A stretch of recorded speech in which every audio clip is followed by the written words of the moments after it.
although it may be controversial in a lot of respects to some other things that's been put up on YouTube concerning your ability to take your silver to a coin dealer and sell them. And this is pertaining to the $1,000 an ounce scenario. Of course, let's don't use the $1,000 an ounce. Let's be realistic about this whole thing. And I've done some research, so I'm not coming to you with I assume or I think or maybe. I'm coming to you with words straight out of the horse's mouth. And that's a fact, okay? I'm not assuming anything.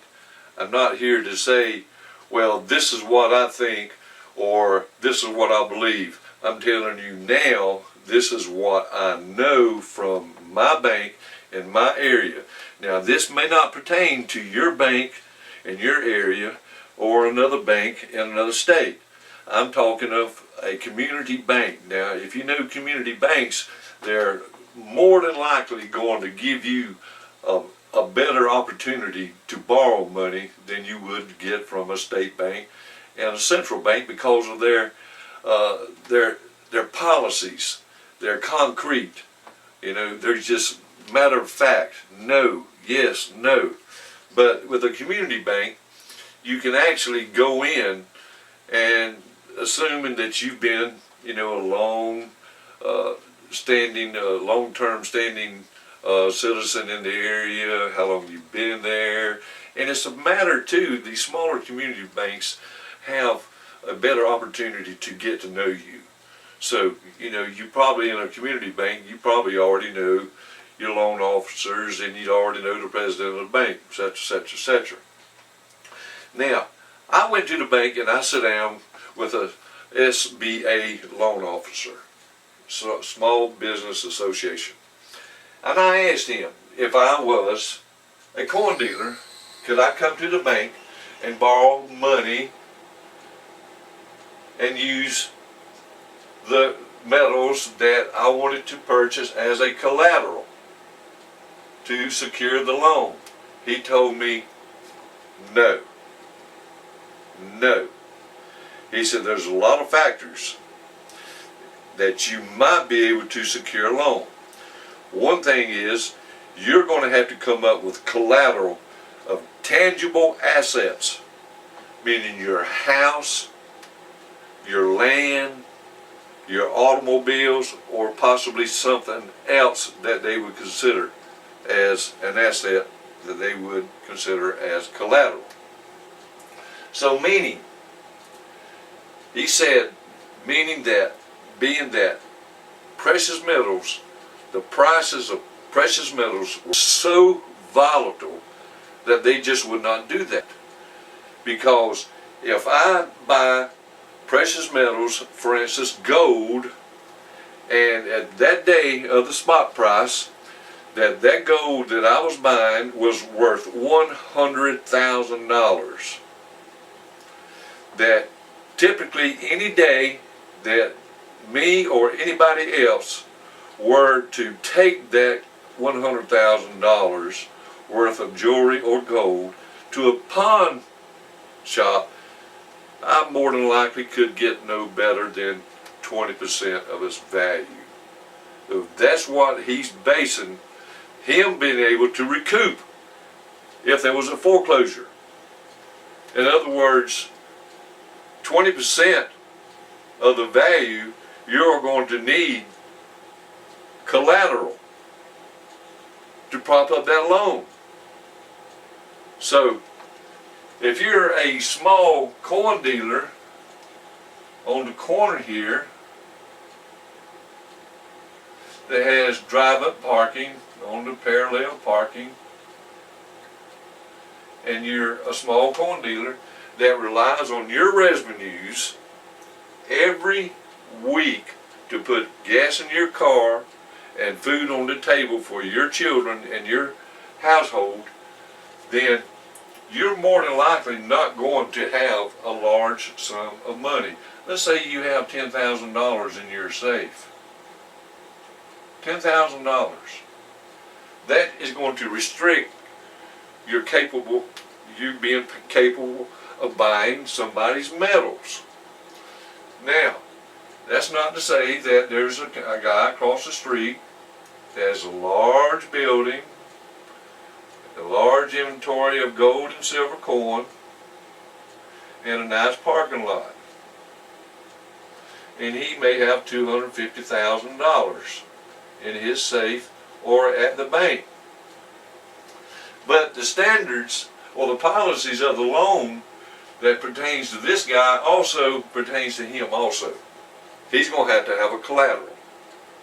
That's just the way it is. That's the way it's been told to me, and that's all I can do is put out the information that has been told to me by a small business association loan officer.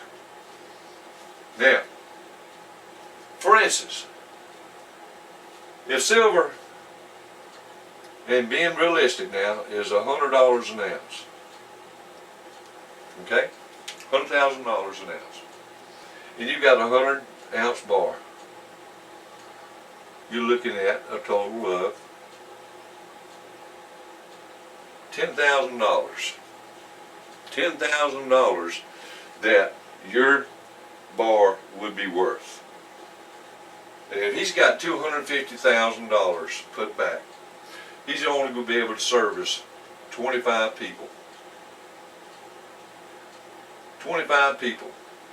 And if the market is that well, there's going to be a lot of people coming to his store to sell. And it's not going to be long before he is unable to buy your silver or my silver. Just unable to do it. This poor soul over here, he might be able to buy one of our 100-ounce bars. This is why I have stressed so many times that it's very important to hold small weights of your silver and your gold.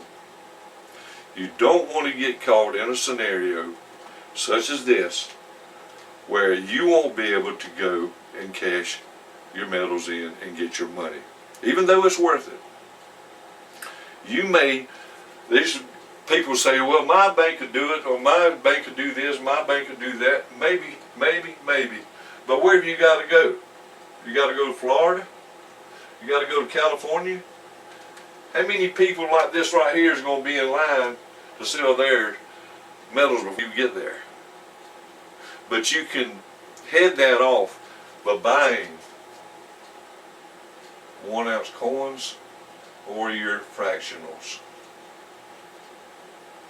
And believe me, if silver gets that high, this is the type items right here that your larger dealer and your smaller dealer is going to be looking for.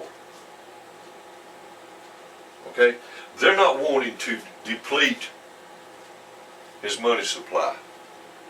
He's not going to do that. And neither, especially as this guy over here.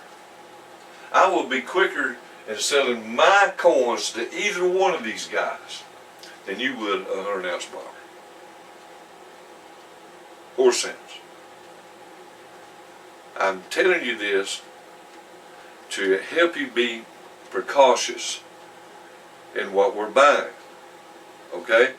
I know there's the old dog food commercial. My dog's bigger than your dog. My dog's bigger than yours. Well, that's not important. Okay? Sometimes bigger is not better. Sometimes smaller is better. And smaller can secure you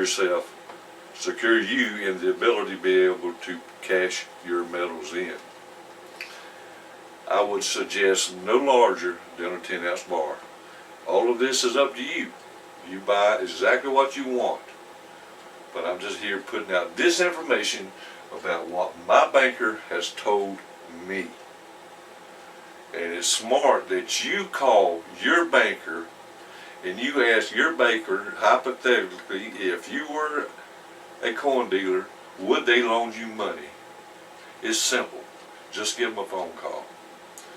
Now, a lot of people might be in a better position if you're in a large town that's got 3 or 4 dealers. A lot of us don't have that luxury of being able to go out and just drive a few miles, and here we are with a corn dealer. My nearest corn dealer is 55 miles from me. Okay? And I'm sure if it got to $100 an ounce, there'd be a lot of people there before me.